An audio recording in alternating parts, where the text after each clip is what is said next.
Oi, pessoal! Na aula de hoje a gente vai falar um pouquinho sobre reprodução, certo?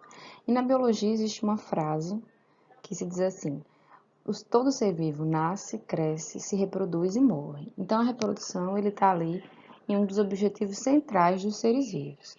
Então, tudo que a gente pode falar de ser vivo vai se reproduzir, cada um com as suas características.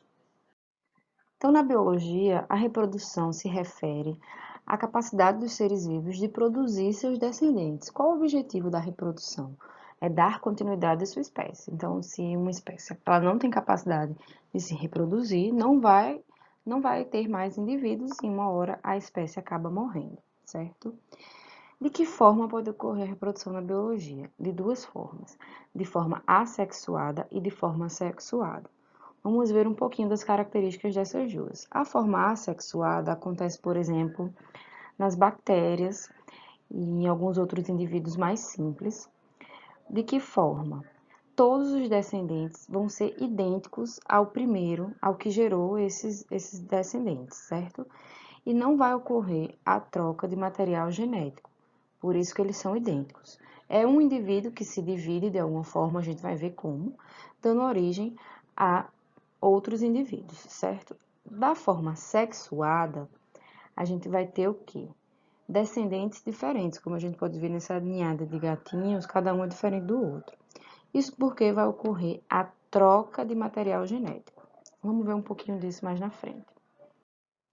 Com relação à reprodução assexuada, eu vou falar aqui para vocês as principais.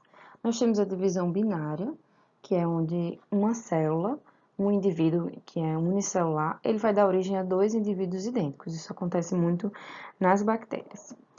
Aqui nós temos o brotamento, que ocorre principalmente nas esponjas, por exemplo, em fungos e até em algumas plantas. Nós temos o que? O surgimento de um broto, como vocês podem ver, como se fosse um bracinho ali no do meio. Ele se desprende e começa a ter uma vida individual, independente do indivíduo que deu origem a ele.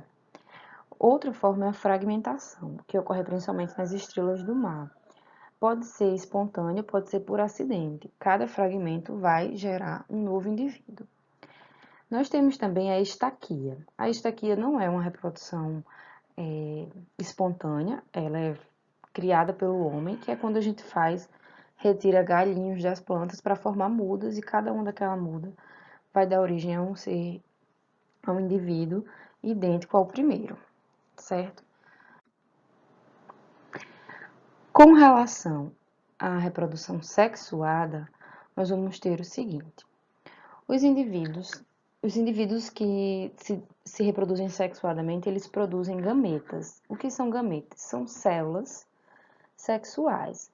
Você vai ter a célula masculina, que é o espermatozoide, e a célula feminina, que é um ovo. O que acontece é que essas células sofrem um processo chamado fecundação, que dá origem a um zigoto. O que é importante saber aqui, a quantidade de DNA das células sexuais ela é a metade, para quando a gente fundir aqui duas, ter um zigoto com a quantidade de DNA normal, senão seria uma quantidade de DNA sempre duplicada, e aí uma hora não ia dar certo. Então, as células, chamadas gametas, que são células sexuais, têm a quantidade de DNA pela metade, para quando se juntar, ficar na quantidade ideal. Então, o que acontece?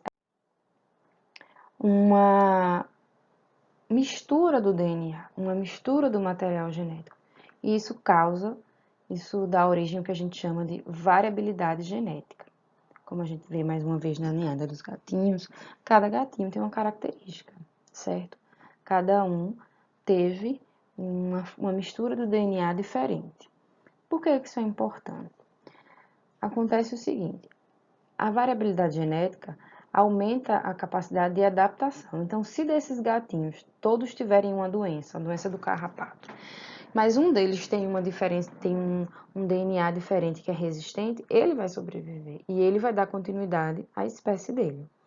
Então, a variabilidade genética tem a ver com adaptação, ele vai se adaptar àquela doença, ele vai sobreviver e ele vai dar continuidade à sua espécie. Então, de forma resumida, nós temos que a reprodução tem como principal objetivo a continuidade da espécie. Ela pode ocorrer de forma assexuada, gerando descendentes idênticos, pois não há uma mistura do material genético, e de forma sexuada, levando à variabilidade genética, porque a gente vai ter uma mistura do material genético do DNA de pelo menos dos dois indivíduos, né? Que geram seus gametas e ali eles se fundem, gerando essa variabilidade genética, certo? Qualquer dúvida me procure e não deixem de fazer a atividade que está na plataforma.